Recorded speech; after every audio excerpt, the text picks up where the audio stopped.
Ekikangawo kino kyaguddewo akawungeezi k'eggulo ku kyalo ekiyitibwa Kampunjaani mu disitulikiti Katakwi. Okusinziira ku batuuze, omusirikale Alfred Omara abaludde nga balina obukuubagano obutaggwa ne muganzi we Naye nga n'ensonga zino zaatuuka ku poliisi. Olunaku lw'eggulo bano era bazzeemu okusoowagana Anyayi n'addukira ku poliisi.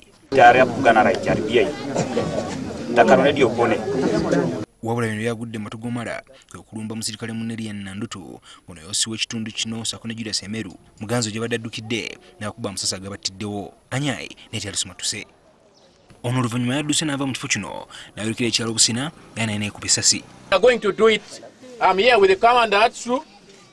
Omwogezi wa poliisi mu kitundu kino Michael Donga akkasiza bino n'avumirira ekikolwa ky'omusirikale ono.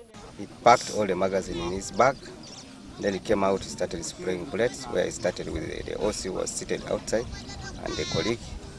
Then later on he started chasing after other policemen, but was busy following this girlfriend for almost 1 kilometer along shores, the lake Bisina.